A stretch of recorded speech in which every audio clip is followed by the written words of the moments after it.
River Road, you got me running way back home. River Road, you got me running all night long. You got me singing some canal boat song. River Road, you got me running all night long. Hello, everybody, and welcome to another episode of Niner Nuts. I'm Dan, here along with Eric. Eric, say hello. Hey, everyone, what's going on? We are finally back. We are in our bi-weekly schedule, and what a bi-week that we had. I did not go to the Combine. I know it was just a couple blocks away from me, but I did not go to the Combine. And boy, howdy, did we miss a lot of news while we were gone. The cap went up by $30 million instead of what? I think we were all expecting like 15-ish or 10. No, I went up by 30. So that was some very welcome news for our prospects of re-signing Brandon Ayuk, and is going to make restructuring not quite as necessary. But this is not a Combine episode. This is not a cap space episode. The biggest news that happened while we were gone is we have a defensive coordinator, but not just that. We have a new, we're calling it assistant coach. Well, I don't know officially what the real title is. Everyone's speculating assistant head coach, which I believe, I don't know. I would not be shocked if that was the official title. We're basically replacing Anthony Lynn. But yeah, the new coaches that we have added to our roster of coaches is a promotion of Mr. Nick Sorensen and the addition of one Brandon Staley. So, yeah, Nick Sorensen has been promoted from defensive pass game specialist and Nichols coach / the ball father to full-on defensive coordinator. And like I said, Brandon Staley has been brought in from the outside to be at least assistant head coach. We don't know what the official title is, but he obviously is going to be in somewhat of a supervisor, assistant, advisor kind of position with the defense, since that's his bread and butter. So yeah, I mean, I'll open the floor to you, Eric. And yes, listeners, James couldn't make it to this episode. Just James couldn't be here. So it's just the two of us, the real Niners fans with the real care about this hire. But yeah, no, how excited were you when we finally locked this position down? Well, I mean, it's good. I didn't want to really linger on any longer than it needed to. Thought that we spent the time interviewing people and checking things out on the market to kind of see what was out there. Wasn't surprised that we didn't kick around the tires on the big names like Belichick and Pete Carroll and stuff like that. We really didn't need to bring in somebody that big into the fold, and can certainly understand why they promoted from within this time, as opposed to going from outside like they did with Wilkes last time. That clearly didn't work out very well. They want to keep that Niners culture, that Niners desire, that Niners drive, and that philosophy that they have on defense. Keep our inner nucleus together. Yeah, they really want to keep that together and going. And so I think the promotion from internal makes sense. A lot of guys kind of in that, I'll say second tier, right? You kind of have like the defensive coordinator, and then everybody else is sort of below that. So admittedly, I don't know a lot of these guys, and this guy is a new name to me. But understanding that he was kind of the coach, the ball father, if you will, of the secondary, I'll give the guy credit. Our secondary was pretty good this year. Again, I championed Ward for the second half of the season on our show a lot of the times, and how great he was playing, and all through the playoffs, he shut down an entire half of the field. So he was absolutely fantastic. You praised Demo a lot throughout the season and how well he was doing and playing in the slot. And I think that we got a lot of good play out of our safeties. I mean, Hufanga was playing very well until he got injured. Jair Brown stepped in and he played well. When he was out there, he had 2 picks this season for being a rookie. I think that's pretty good statistic to get there. And then, we brought in Logan Ryan, and he played some significant snaps out there, and I thought played well as well. So, I mean, clearly the guy seems to be able to at least coach a secondary. Now, whether or not he can step up and be a defensive coordinator, I don't really know. Is that all in that same wizard brain of Kyle Shanahan as well? Does he have, the defensive scheme outlined in his head as well, and just relay that to the guy he anoints as defensive coordinator and say, go do what I've told you to do and make it a reality. I don't know how the inner workings of that work. I'm interested to see how it works. I'm excited to know that the philosophy is going to stay in-house and that we're not going to have any sort of big shakeup and expect a lot of change. I'm hoping that they do implement some things up front as far as, a little bit more, I'll say, craftiness with our defensive line this season than we had last season. And I'm excited to see that. As far as the Staley hire goes, well, let me kick it back to you. What are your thoughts on Nick first before we go into Staley? Well, luckily during our bye week, I have done a bit of reading and I've listened to some other thought pieces on Nick himself.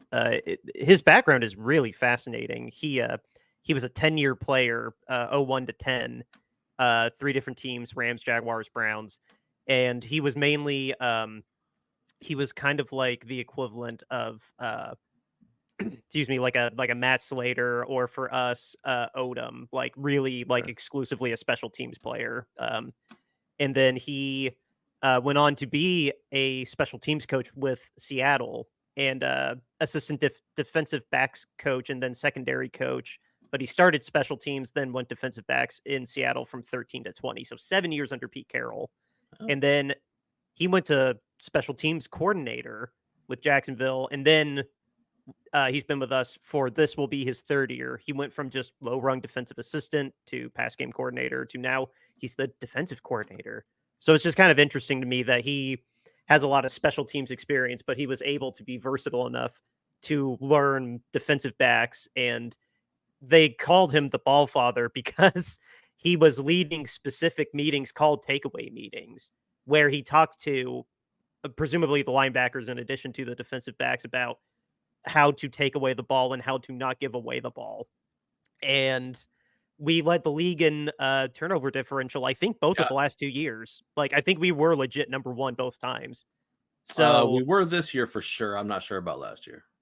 Okay, I at least top 5, but yeah. But Nick Sorensen was leading these takeaway meetings, and that's how he got his nickname, the ball father.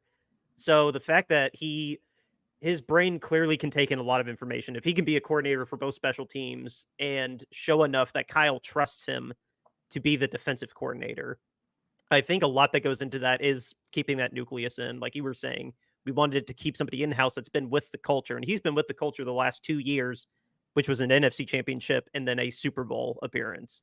So he knows what the expectations are, because he got 1 year of Wilkes and then he got a year of D'Amico.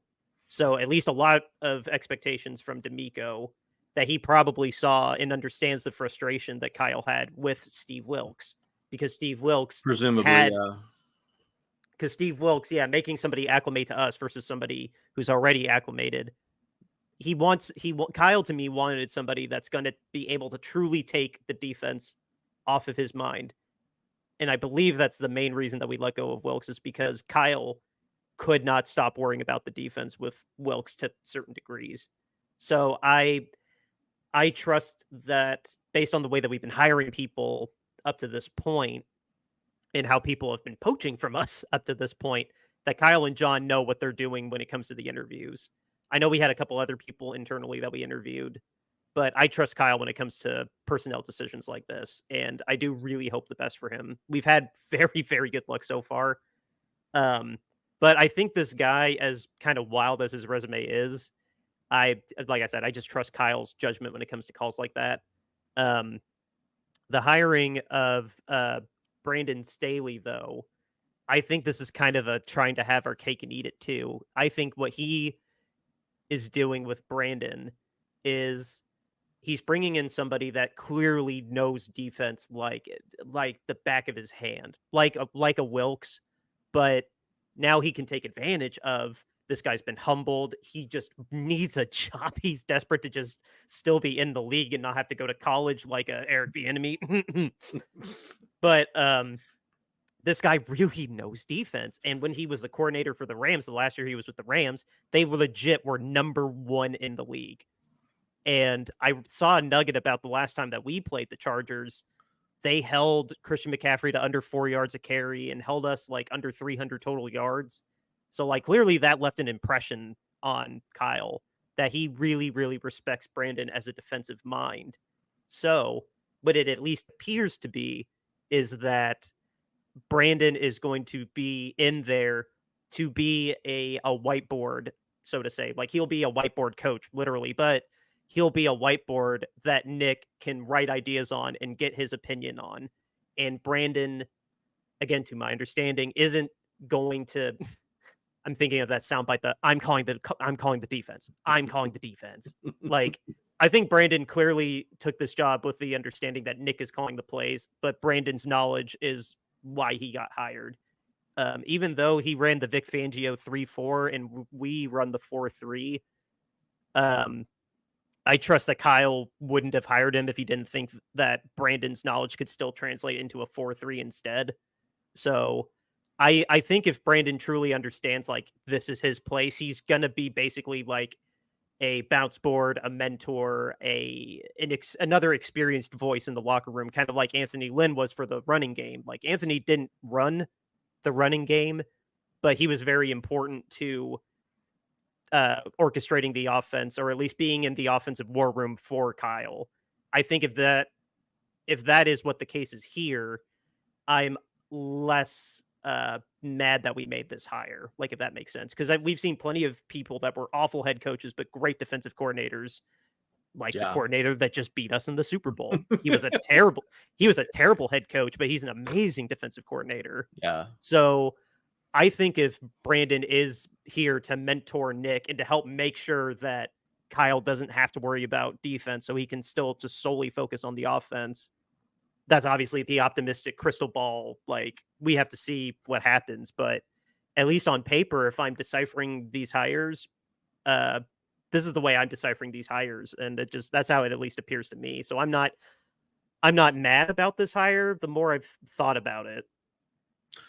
Yeah, I'm kind of going off of something that you said there, Dan, that has been kind of the key for me on this whole thing is that past experience tells me that Kyle and John know what they're doing when they hire staff for the team. We've 100%. We've had so many people poached from our front office and from our coaching staff over the last few years. Now we've been successful, and obviously most, teams try to hire coaches from successful teams. No one goes to like, I'm trying to think, give me a crappy team off the Jets. No one tries to go to the Jets and tries to steal Nathaniel Hackett, right? And, make him. Well, look at the teams that took from us. The Titans took a GM from us. The Commanders just took a GM from us. Yeah. The Texans and the Jets both took head coaches from us. Like we're that team that gets taken all the time. Yeah. So I'm going to put a lot of faith in the fact that John and Kyle know what they're doing. I personally am not overly impressed by the Brandon Staley hiring. I kind of looked up his resume, kind of looked to see what he had done in the past. He was a linebackers coach for a few years. Did you look beyond the 2.5 awful years that he was the Chargers head coach? I did. He was a linebackers coach for a couple of years, I think in Chicago and then in Denver. And then he went and he had 1 year with the Rams. Now, granted, it was a really good year with the Rams, but it was just one. And I'm a guy that's a firm believer in that, you show me 1 year, you prove it to me multiple years. And defenses can be a real fluky thing. Turnovers and sacks and stuff, they don't happen consistently. So, I mean, you can go from a top 5 defense to a middle 15 defense really quick by 5 less sacks and 5 less turnovers during the season. So, and then while you mentioned his performance with the Chargers, his Chargers defenses were for the most part legendarily terrible. So I don't know how much of a defensive genius he really is. Like I said, I don't personally have a lot of confidence in this particular hiring, but I'm weighing that against my faith in John and Kyle in the sense that, like I said, they've had so many people picked from our squad that have gone on to to great things and had great success in other organizations and clearly been great coaches for us. Mike McDaniel out in Miami, now a head coach out there, as another example of someone who's gone on to great success. So, I mean, I want to say that I'm going to give them the benefit of the doubt on this particular hire, as if they care what I think, right? But well, Eric disapproves. Better let this guy go, right? I mean, they don't really care, but I'm just kind of like, I don't really see the depth on the resume to bring this guy in and kind of make a position for him as sort of this overall grand wizard of defense that's going to provide this world of insight and stuff like that. So, I don't know. I think we probably could have not brought him in and been just as fine. Now, maybe he's going to if he's going to come in and he's going to do something otherworldly with our front seven, like maybe that's his thing, because he was a linebackers coach before, and then he went to the Rams. As was Sala and D'Amico. They were both linebackers in the league. Yeah. So maybe his experience as linebackers coach, and maybe the front seven is his thing. So maybe it's going to be like this weird combination of like, he's going to do the front seven and Nick's going to handle the back five. And I realize that's 12 players, but you get the idea. And they're going to combine to make some sort of super defense between the two of them using their combined knowledge. Then I'll patiently wait to see how that shakes out. But I'm not super excited about the Staley hire. It could have just not happened for all I care. I mean, I definitely empathize, and I can agree to certain points. I don't think it would be too much different if we didn't have him, but giving Kyle the benefit of the doubt that he and John are both phenomenal when it comes to player and personnel evaluations. That's why we don't even need to waste time. I don't know who the people we hired to be assistant GMs are, but I trust that they're great hires. But yeah, you could argue that they're better at hiring front office people than they are finding draft picks, to be honest. I mean, to some degree. But when we hit on draft picks, though, I mean, we really freaking hit. Like, well, that's kind of the thing. I mean, we're either like 100% or we're 0. I mean, it'd be nice to draft a guy that was like, hey, you know what? This guy like contributes a little bit every now and then. He makes some plays. He can be a rotational starter for us. No, we either hit on a guy that's an all-star or the guy completely sucks ass. Yeah, we're batting 1,000 or batting 200. Yeah, it's terrible. It's terrible. It's either home run or strike out. There's no singles in the drafting game for us in any way, shape, or form. Right. Oh my gosh, our draft episode coming. We got the free agency. Free agency literally is next week, and then we might have to do an emergency episode next week. I just realized. Oh yeah, free agency is next week, isn't it? That's exciting. Yeah. Well, we're taping on Franchise Tag Tuesday, but thank God we talk about this instead of the franchise tag. So. Thank God we didn't use it or have to use it. Yeah. No. Anyway, be great. I was saying tying this back to Brandon. I do trust that there's some level of mutual respect between Brandon and Kyle. And Kyle, if Kyle thinks that this guy can bring something to the table, I don't take that lightly. As obviously as a fan, I don't take that lightly that Kyle thinks Brandon is smart.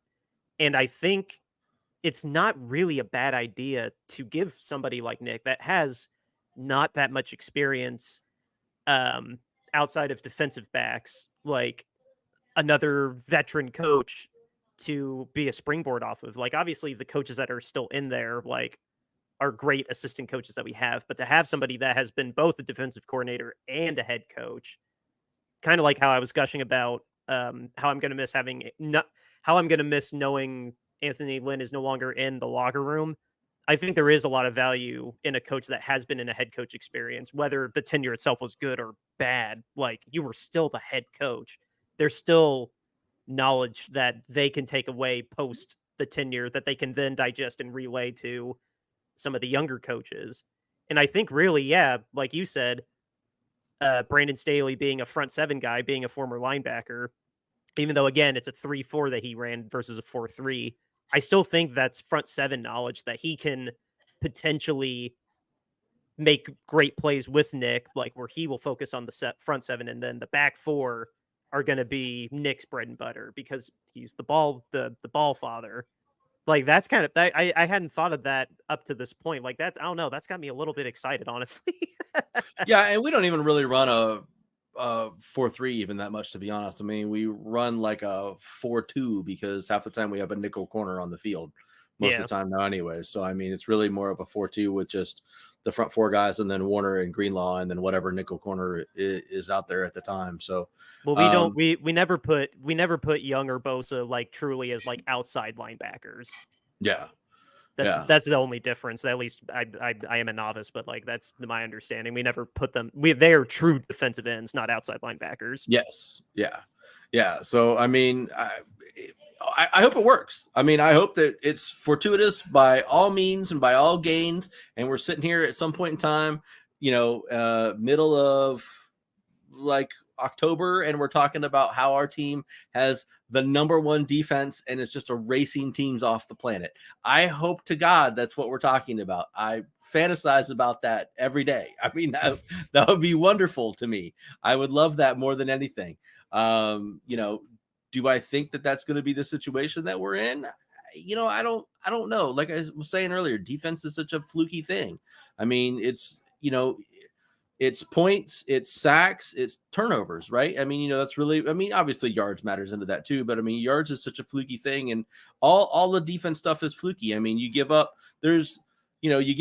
17 points a game versus you give up 20 points a game and you go right to be in the middle of the pack defense, or you, like I said earlier, you have 17 turnovers versus you have 12 turnovers.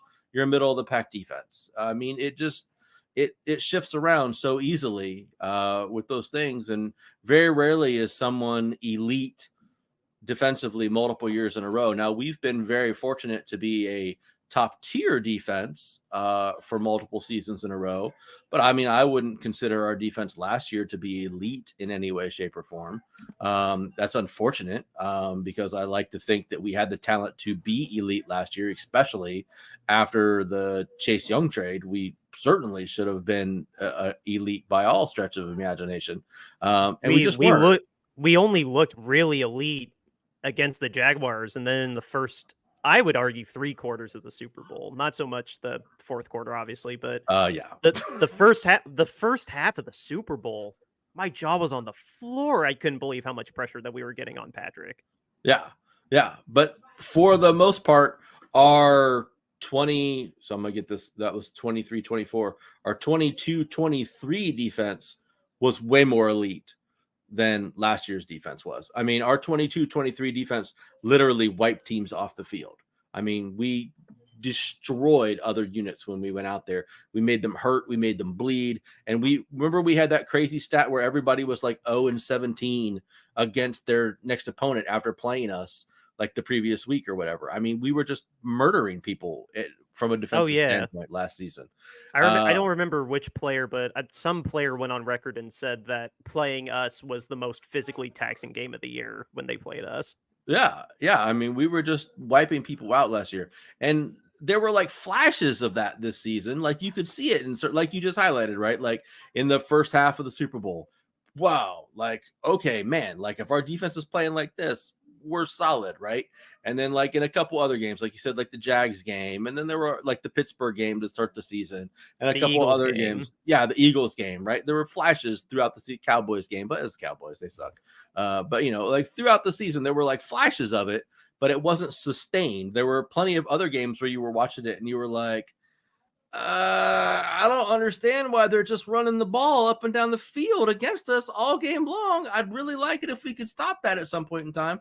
Or you're watching it and you're like, man, if we could sack their quarterback or at least make him move off of his spot at any point in time during this game, that would be great. Like in the Cincinnati Bengals game, like how many times was Joe Burrow going to just stand there and be like, oh, let me just hit any of these open passes that I can. I'm just free to do whatever I want back here. I mean, we didn't get close to hitting Jordan Love. We let the Cardinals hang with us both times. We let the Commanders hang with us. The Lions damn near beat us. Like, Yeah. Yeah. So, I mean, like, I hope that this combination of Nick and Brandon creates some sort of super defense and we take it to the next level. I don't know what, I guess that leads to the whole question of like, was defense really the problem with our team last year? Was offense the problem with the team last year? Like, what do you think if you had to fix, quote unquote, fix one side of the ball from last year? What would you fix? I'll let you even pick three. You get to fix either offense, defense, or special teams. What would you fix? well, I didn't see a problem with special teams, frankly. Like, I knew it was. I think Moody overall had a really really good rookie season. I think I'm not dreading or hoping that we sign a kicker in free agency to compete with him, except for just the experience. If they think it's even necessary. I think offensively, um, like we hit sputters here and there, but um, the only glaring issue on the offense was the right tackle. But I think otherwise, like we were fine.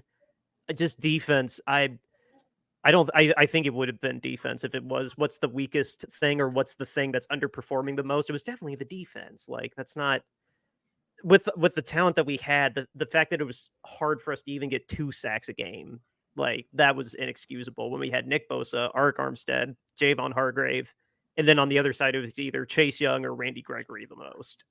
Like even when Drake Jackson was healthy, like if we had all three of them, like but we signed Gregory when Drake was hurt. But no, that it's inexcusable that it was that difficult to even get 2 sacks a game with how insane that front four is, let alone Mortar and Greenlaw rounding out the linebackers in the back. And then our secondary well overachieved. Our secondary was great. So no, the fact that I know I've seen stats that like our sacks were basically the same this year as it was the year before, but like the fact that it didn't take a step up and it seemed like we just let them stand in the pocket and it didn't many times throughout the year, it didn't seem like there was even pressure getting there, let alone the actual sack. Because at least if you're hitting the quarterback, they'll second guess a little bit and be a little timid. Like we weren't even hitting them enough, I don't think. Yeah. So I threw the special teams out there as a little bit of bait to try to like lure you in, right? You didn't take it, so that was good. I'm not throwing Moody under the bus. I thought Moody had a perfectly fine rookie season. I mean, I looked at it to make sure. He did only miss 4 field goals. He missed 1 extra point. That's really not terrible for a rookie season. I think the big thing with him was just like when he missed the kicks, it was just like, ugh. Misses were like whoa, man. They were consequential. The ones that the biggest ones that he missed were consequential, but he was so clutch on extra points. He was very clutch, or generally clutch on field goals. Like, no, he shanked an extra point in the Super Bowl, and I don't put the Cleveland loss on him. Like, just that whole game was real bad, top to bottom, and I don't know. That would have been one of those games where I would have, after the fact, been like, did we really deserve to win that game? Like, we shouldn't have let it get down to just a kick to win that game. Like that was that. So no, I honestly thought Moody had a generally fine season. Like I'm not worried about him being our kicker going forward. Yeah. Well, now he did miss 2 field goals in. That can't be right. He missed a kick in all 3 playoff games. He missed 2 field goals in the postseason, and this has him. These stats are off. He was 8 of 9 in extra points in the playoffs then. So yeah, this has him like 9 of 26. I was like, that's not right. No, the 1 extra point, of course, was that Super Bowl one, unfortunately. Yeah. So yeah, I mean, I guess I wouldn't take the special teams either. Because really none of our games other than I guess the Browns game really came down to I don't think the Vikings game, no, because Purdy got picked off. So really, it was just the Browns game that came down to like a field goal to like win the game. Like none of our other games came down to a special teams play to win, right? No, you could say a special teams play was one of the dominoes that cost us the Super Bowl, but no, the Cleveland game was the only one where like it was Yeah. squarely on him. Yeah, so I can't really like crap on him too much for that. I mean, that's fine. So, and Wisnowski was great all season long. Oh, I was Nobody gives so the pissed he wasn't a Pro Bowler. Nobody gives the punter any love. Wisnowski was great all season long. He was just dropping dimes inside of the 20 and inside of the 10 all season long. So no disrespect to the Dallas punter, but no, Mitch Wisnowski, I really wish was a Pro Bowler. He was just bombing them. He was doing so good. Yeah, so he did really good. So I wouldn't fix special teams either. I guess probably if I had to fix any aspect of the team, I guess I would probably, to be honest, I would probably try to work on the offense a little bit. As explosive as our offense was, it was very, and I'm going to say two-dimensional at times, right? And I say two-dimensional because it was McCaffrey and a somebody else most of the time. It was a McCaffrey and a Debo, a McCaffrey and an Ayuk, a McCaffrey and a Kittle. Very rarely did we have the 4D effect that I'm going to call it going on, where we had McCaffrey and Kittle and Ayuk and Debo all flying at the same time. And I don't understand what we have to do to really unlock all of that talent all at once. And if Kyle can't figure out how to unlock all that talent at once, I don't know who the hell is going to figure out how to unlock all that talent at once. But I mean, I think that that's really the key to translating this team into, I guess, really the next level, because I think that if you can take it into that 4-dimensional concept where you have all four of those guys clicking all the time in the game, and maybe it's not all the time, but then it's at least 3D, right? It's got 3 of the guys clicking. Yeah. You're not going to be able to stop them. And it's really going to be irrelevant whether the defense gives up 20 points or 23 points or 26 points, because the 49ers are going to put up 40 every time. It's not going to matter, because you're just not going to be able to slow them down. If you have McCaffrey and Ayuk and Debo and Kittle all firing at the same time and all being legitimate threats and all touching the ball and all making plays and all getting into, I mean, I know they all can't necessarily, I mean, they all could get into the end zone. That would be really nice. I mean, if they were all legitimate threats, I mean, there were just so many times, and we talked about it on the shows, there'd be so many times where we're like, where was Kittle? Kittle had 2 targets for 12 yards, like, I don't understand why Kittle wasn't more involved. Or we would talk and it'd be like, Ayuk wasn't a factor in the first half of this game at all. And then he was, he caught 4 balls for 60 yards in garbage time, in the second half of a game or something like that. Or how many times did we talk about Debo not showing up at all in a game, right? And it's just like, if we can just figure out a way to unlock all of those puzzle pieces at the same time and make everybody, and I mean, I guess to some extent, everyone is a threat every time they're out there, because they're running a route, but we just don't seem to use them. It's kind of like it's sometimes I swear Kittle's just running like decoy routes. You know what I mean? Like he's just out there like humming around and buzzing around and doing his thing. And it's like, he's not even getting looks. He's not even getting the ball because he gets no targets or whatever. And I just don't know how you bring all of those pieces together to like make it into something where it's all happening at once. Like I think back, this is going to make me like old as hell, right? But like I think back to like those old 49ers teams of my youth, right? Where we had like Roger Craig and Jerry Rice and John Taylor and stuff like that. And Brent Jones. And we were using all of those weapons, like all of the time. Like it wasn't just like the Jerry Rice show. I mean, yes, he was the featured piece, right? He was the receiver extraordinaire. Like he was going to get his targets. He was going to get his share. Like you weren't going to stop Jerry. Oh, but at the same time, we had these other pieces and parts that were also going to get balls and also going to get carries and also going to make things happen. And you weren't going to be able to stop the offense because we were going to just murder you one way or another down the field every time because you couldn't stop us with all these weapons. And I just feel we're in that same era right now, but we haven't unlocked it. And I don't know how we do that. So that's the area that I would improve, I guess.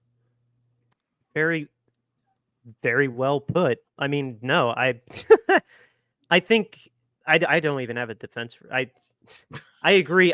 Like, I mean, you can look at it as like we were still only second behind Miami because Miami had the 70-point game that kind of cushioned them above everyone else. But no, you're right. I would point to getting George off the tackle, basically a secondary tackle. That Yeah. alone could maybe make a difference. But no, that's definitely a fair point. I mean, if Kyle can figure out a way to not cherry pick so much on one specific target and like try to make it spread, that could help. But that's a compelling argument for offense. I think for sure we still need more explosiveness out of the pass rush. I'm not a coach, so I don't know Yeah. change the fronts or whatever. But no, I think that's really interesting.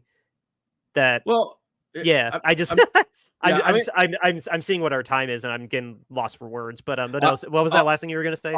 I'll use our friend James, who's not here tonight with us, as an example, right? If you take the Eagles as an example, they have AJ Brown, they have Devonta Smith, and they have Dallas Goedert as their primary weapons on offense. They get all three of those guys involved every single game with the game plan, right? All three of those guys touch the ball. All three of those guys are explosive. All three of those guys make some stuff happen. That doesn't even account for whoever the heck they have in the backfield, right? Because they just throw pieces and parts in the backfield. I mean, they had DeAndre Swift. They had DeAndre Swift this year, right? Who was a factor in a vast majority of their games, who was still getting touches, who was still making things happen, who was still a legitimate threat back there. Think about I'll use the Lions as another example, right? The Lions had 4 people getting the ball. They had Montgomery getting the ball. They had Jahmyr Gibbs getting the ball. They had Laporta getting the ball, and they had St. Brown getting the ball, right? They had 4 mouths to feed on that team, and they still managed to find a way every week to feed all 4 of those guys and make sure all 4 of those guys were getting production and getting targets and getting balls and making things happen out there on the field. So I think there's a way to do it. We just haven't unlocked it yet. And it just seems like we're very focused every week on some sort of a game plan involving Christian and pick a guy. And it's like, this is what we're going to do this week. And the other guys are just kind of decoys and running things to make things happen. Stop making plays where the first read like is 90% of the play, and then Purdy's just scrambling if the first read's not open. I think that might be what's going on. Yeah. But I think that is going to be a fun thing to ponder until we get closer to the season, or just for a little bit, because we need some filler content for the summer. But we are going over a little bit of time. So with that, guys, I'm not real good with the whole clock management thing, man. Me and Brandon Staley have that in common. Oh, Jesus. Yeah. Are you also very good at blowing 20-point leads in the fourth quarter? Probably. Let's go ahead and give a shout out to our sponsor who is still with us this season, or this off season, I should say, RoyalRetros.com. What is Royal Retros? Is your go-to place to get an authentic throwback jersey. 49ers fans, go ahead and check out their Candlestick collection. It's curated with the Bay Area in mind. And if you're not into football, they got jerseys for all other sports: soccer, baseball, basketball, football, the other football. But once you find something that you like, go ahead and use the promo code Shady Sports to get 10% off of your entire order, not just special items. It's 10% off your entire order with the promo code Shady Sports. It helps us out. It helps our parent network out. Go get yourself an authentic throwback jersey today at royalretros.com. What else we got going on? We are still selling t-shirts for our charity. And what is our charity about? It was inspired by some pretty lousy ownership. Ownership has been just kind of skirting by until it's basically like pulling nails to figure out some of the shady stuff that the owners are getting away with, and the lack of reporting and the seeming lack of punishment that comes with it. It's getting better, but it's still not quite there yet. Like our own CEO, acting owner, basically, Jed York, was involved with, he's involved in a civil suit involving a company that was helping kids cheat during COVID. And then we know the Texans minority owner, we know Dan Snyder, we know just the Panthers owner is just kind of a jerk. But in light of that, we started owner standards over player standards, #owner accountability. And to put our money where our mouth is, so to say, we started selling t-shirts for a Kentucky Crisis Center. The first shirt here is our standard shirt, so to say. It's got owner standards over player standards, hashtag owner accountability. This one has the most variety of colors, the most variety of shirt styles, long sleeve, hoodie, crew neck, sweatshirt, all those there. Pricing starting at $22.99. And all of the proceeds for all these shirts, the next couple I'm going to show you too, they are all going to this Kentucky Crisis Center. The next shirt is our show logo. This is what you see when you find us on Apple Podcasts, Spotify, maybe Google Play. I don't know if we're there. iHeartRadio, wherever all the audio is distributed. And then, same thing. Premium long sleeve pullover hoodie, crew neck sweatshirt. Only in gray, though.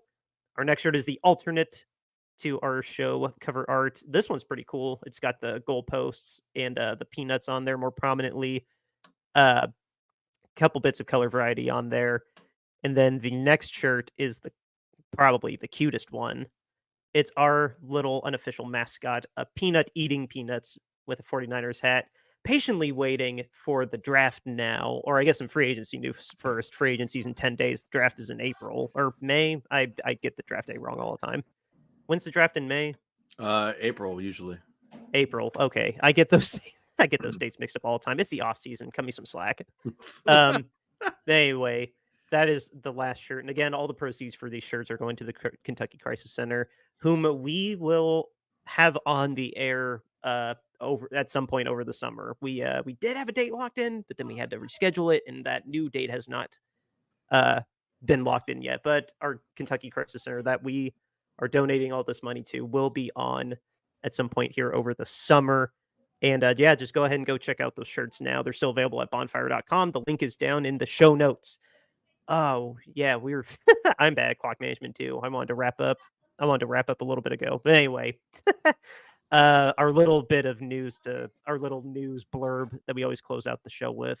First off, I'll say, Brandon Staley, as long as you are on our staff, I will do my best to refrain from referring to your Chargers years, because I know I was particularly hard on them. So I wish you nothing but success with us, and I'm excited. Like I said, like with Anthony Lynn, I'm excited to have somebody with experience of a head coach being. I like knowing that somebody that has head coaching experience is there to help out the players and the other coaches and not be hands-on, like as backhanded as that sounds. But the little news blurb, it's franchise tag day. I'm not going through all the franchise tags. The only thing I will say, though, to wrap this up is, Broncos country, Russell Wilson. Let's ride, Broncos country. Let's ride. 85 million into the hole. Woo! $85 million down the toilet. The top 5 worst, or maybe top 6 or 7, I believe. But the list I saw, I think it was top 6 or 7. Russell Wilson was at the bottom with like 34.5 million dead cap hit. And then he was squarely number 1 with 85 million as the worst dead cap hits. The other dead cap hits were like Carson Wentz, Matt Ryan, Aaron Rodgers. But yeah, the top and the bottom of the specific list I saw was Russell Wilson getting paid over $110 million to not play with the Seahawks or the Broncos, which just cracked me up. But no, that's all I have to say about that. I'm not gonna rub salt in the wound or dirt on it. Russell Wilson in Denver. I saw the news and I laughed pretty damn hard. You know what? That's hard for me because by all accounts, I mean, Russell Wilson's not a bad dude by all accounts, but I hate him. He was the bane of our existence for literally 10 years. Yeah, he tore my heart out so many times as a 49ers fan for like a decade. So like, you know what? Forget him. Like, so be it. Go home. I feel bad. $100 million pillow.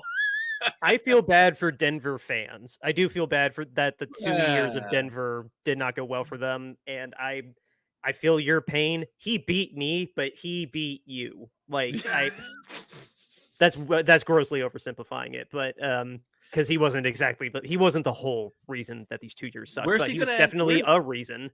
Where's he going to end up? Right, he's going to be somewhere. He's going to play next season, right? He's not going to quit. Pittsburgh was the leader on DraftKings, I think. He wasn't terrible at the end of last season. No, he wasn't. That's what I mean. He wasn't the reason that ultimately. Like, it wasn't that he just completely crapped the bed 2 years in a row, but Yeah. I mean, I one year just he was under Nathaniel Hackett, which nobody's good under Nathaniel Hackett. And no. then last year he was like, I think he had like 16 touchdowns and like 5 interceptions or something like that. Like those are like great numbers, but they're not like those aren't $35 million a year numbers, but they're also not terrible numbers. But I mean, somebody's probably going to pay him like, I don't know, like 12 or 15 million this season and get, I think, probably still a pretty decent starting quarterback. Like if you put him on a team, like you said, like the Steelers, or you put him on somebody else that's kind of like right there on the cusp, you put him on the Falcons, or you put him on somebody like that, like he's going to make somebody good, I think. It's going to be Justin or Kirk in Atlanta, from what I've seen. The leaders for Russell were Pittsburgh, New England, and Las Vegas, I believe. Oh, see, the Raiders would be a good spot for him too. Yeah, no, the Raiders wouldn't be bad. Throwing. He loves to throw. Baby Russell's always been able to throw that annoyingly really pretty deep ball. So I mean, like he threw that deep ball to Devontae all day long. I mean, like Devontae would praise the gods that he went from Jimmy Garoppolo to Russell Wilson. Oh my God, that would entice Josh Jacobs to re-sign with him too. That'd be a big push.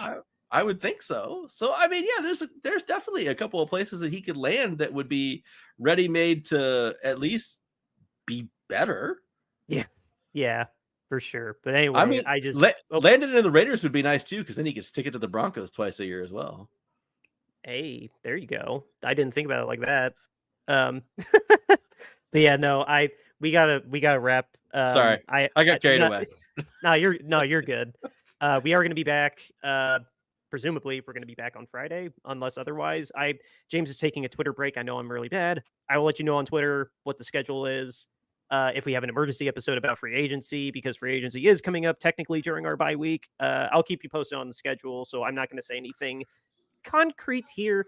But presumably, we will be back on Friday, guys. And hope you're enjoying your off season. It's good to be back. It's always weird when we come back after the bye. I don't know why. You think going into 3 years of that, it wouldn't be the case. But yeah, no, this was fun. Hopefully James will be back, and hopefully unless we're not here, we're going to be back here on Friday. So with that, our outro music is River Road by Justin Muth. We'll catch you on the next one, guys. Later on.